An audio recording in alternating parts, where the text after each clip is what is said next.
many things to learn. New songs, new scales, new chords, new techniques. But sometimes, when we go back and learn something fundamental, it ends up improving everything.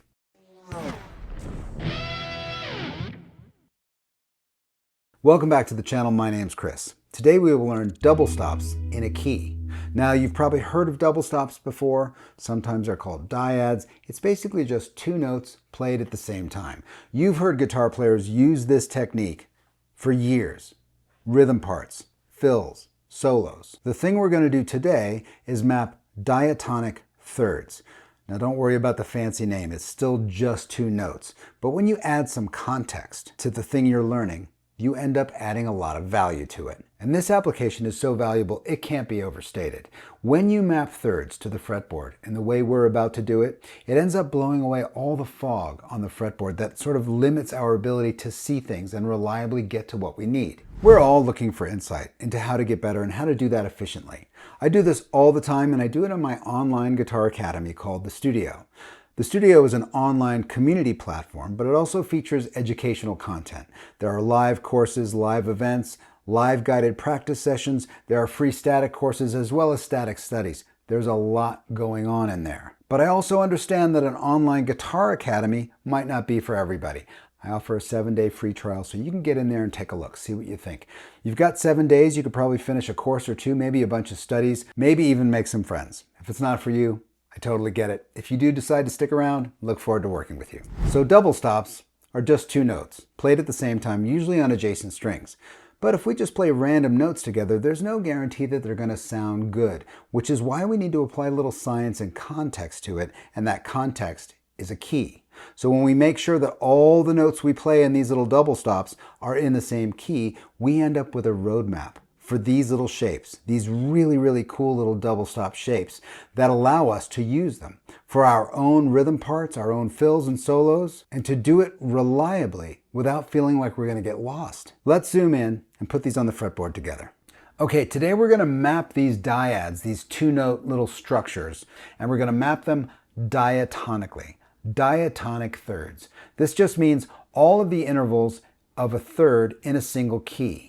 And once we can hear and see that entire key more accurately, then we can use it musically. In other words, we can use these little dyads, these little double stops, these two-note chords, whenever we want to, as long as we know what key we're in. We're going to be in the key of A. This is our A major scale. Those are the only notes we're going to be using. They exist all over the fretboard. We're going to start right here. And the way we're going to do this is off of each note in the scale, we're going to build one of these dyads. We're going to hang one of these thirds, these little two-note structures, off of each note in the scale. And the way we do it is like this. Say we're going to start on this note, our first note in the scale. We simply count up 3 notes in the scale. 1, 2, 3. That's our third, right? That's the third note away from our original one. And this is our dyad. This is our thirds. This is our structure right here. Now we're going to do the same thing from this note.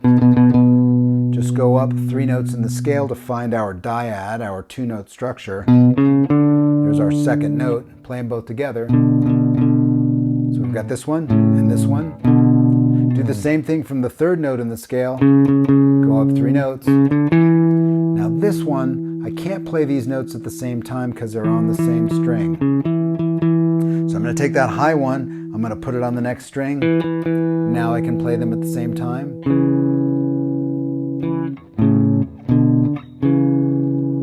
Fourth note in the scale is this one. Go up 3 to find my second note, to find my dyad.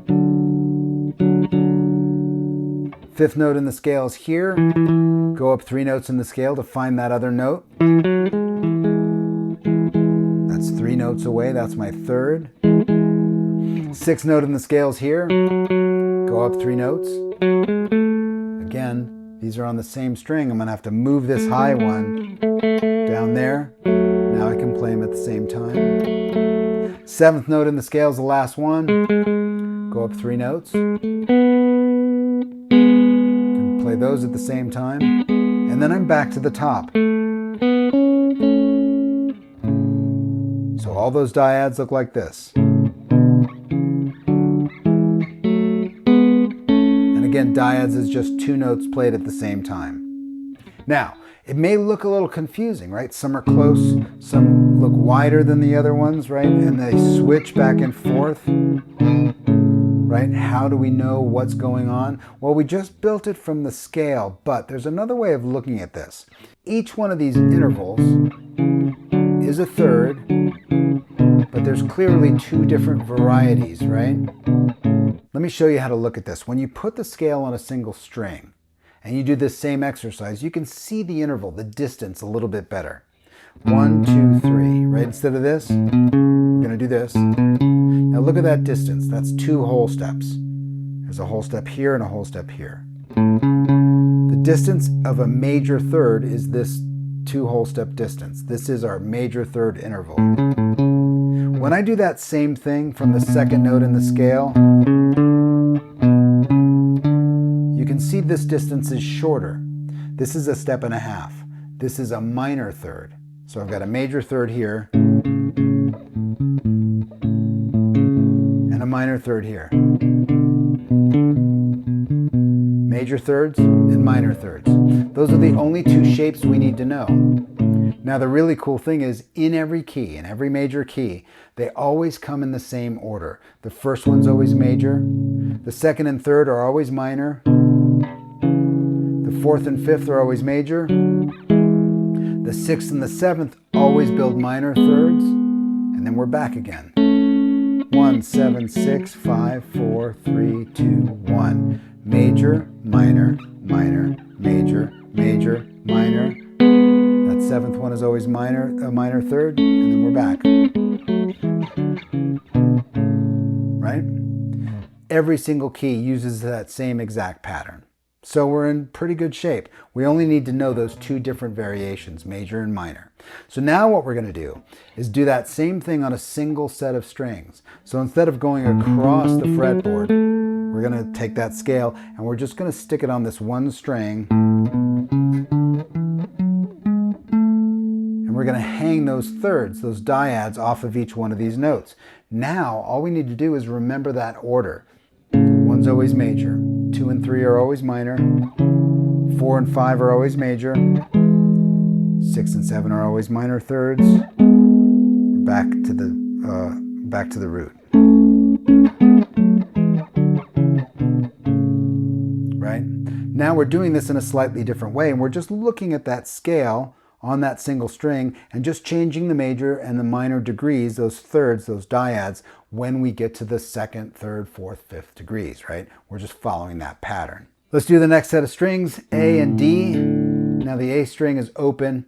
I don't have a third below the nut, so I'm going to go way up here, and I'm just going to go backwards. 1 is always major, 7 and 6 are always minor, 5 and 4 are always major, 2 and 3 are always minor. Right, got it on that set of strings. Let's do the next set of strings. This is D and G. Here's our A. Same exact thing. Major. 2 and 3 are always minor. 4 and 5 are always major. 6 and 7 are always minor thirds. And we're back to the top. This is getting easier and easier because now we've memorized a couple things. Those 2 different shapes for the major and minor third and the order that they come in a key. Now, the next set of strings is G and B. This is where it gets tricky. This B string is tuned down a half step in standard tuning. So any interval we put on this set of strings, whatever note is on the B string has to be pushed up a half step. So when our third looks like this on this set of strings, it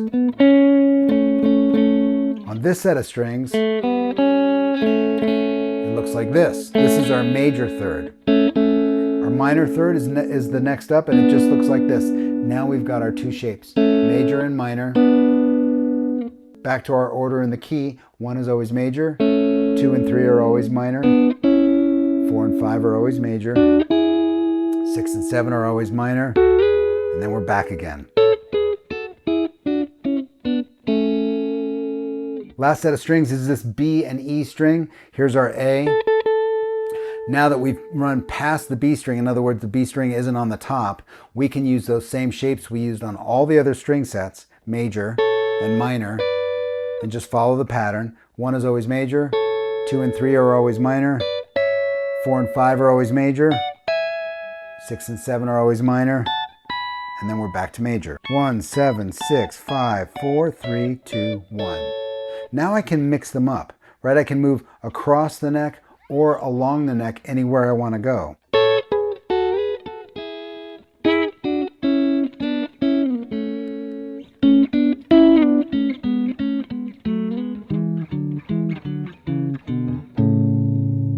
As long as I know what key I'm in, and as long as I know that pattern of major and minor, and as long as I know these two little shapes, I can play these dyads, these double stops, anywhere on the neck, in any key, whenever I want to. Here's the challenge for you. Take this drill through all 12 keys, right? Map those thirds vertically across a position, and then take them down each set of 2 strings. You will never look at the fretboard again the same way. I guarantee it. There's just simply no way you can unsee the context, the connectivity, and the logic of the fretboard's design, right? This exposes so much. Tabs for this lesson are available on my Patreon page, so if you had any difficulty keeping up with what was going on or figuring out which one's major or minor, those tabs might be helpful. Head on over there if you want to grab them. As always, I hope this lesson was helpful for you. I hope it gave you something new to think about and a way to look at the fretboard in a new and unique way. Above everything else, stay curious. I'll see you next time.